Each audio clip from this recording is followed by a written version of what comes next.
Hello， 大家好，欢迎来到魔仙队，我是雷西教师阿如。这个杯子，我如果里面要模拟液体，比如说水、柳橙汁、咖啡，那要怎么处理？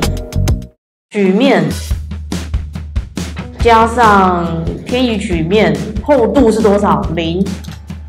然后你把杯子里面的墙壁旋起来，就是那个墙壁嘛，然后圆角跟杯底都卷起来，卷完之后就会长像这样子。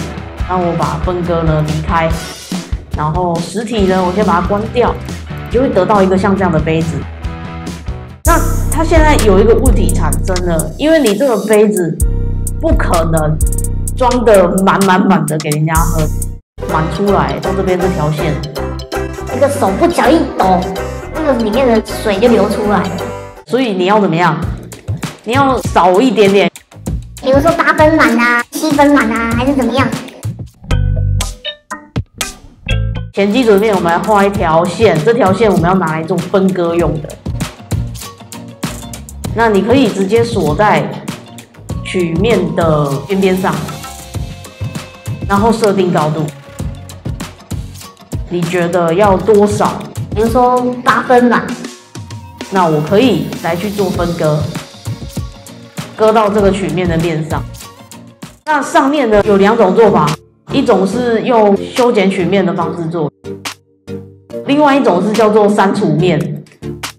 你直接把它选起来，删掉，它就没了嘛。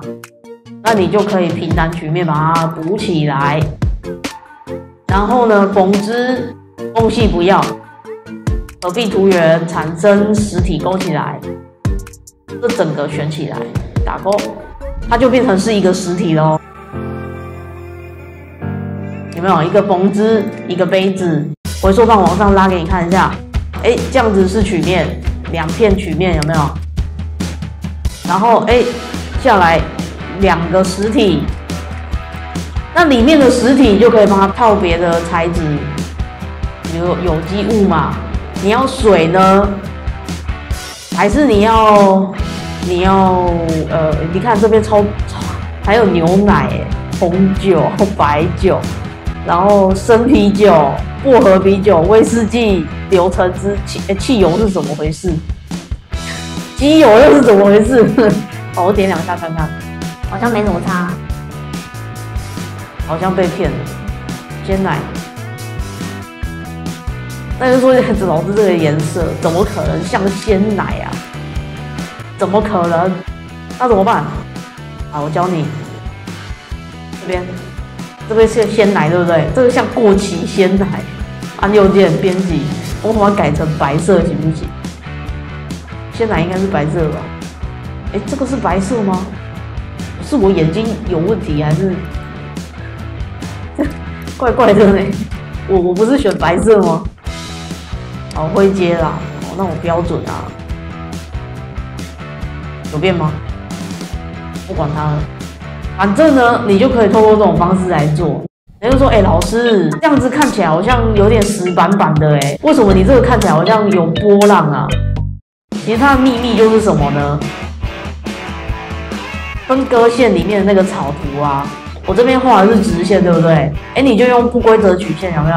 去拉那个波涛汹涌的形状，拉出来，你就可以得到一个看起来比较有趣的画面。那这种做法呢，除了你可以拿来模拟，就是渲染给人家看说，我里面感觉是怎么样，还有另外一种用法，评估里面物质特性，你就可以去计算你这个杯子到底是多少 ml 的容量，或者是多少 cc 的大小。你看体积啊，有没有？这里面装的是牛奶嘛，所以如果你要装水的话，然后呢你就把它切换成水，进水，完全看不到，好像变魔术一样。那你就可以用它去物质特性去计，体积多少？因为水跟牛奶密度不一样嘛，那你可以自己用这个来去推算它的ml数是多少，或cc 数是多少。谢谢各位的收看，欢迎按赞、订阅或分享阿如的频道哦。我们下个影片再见喽。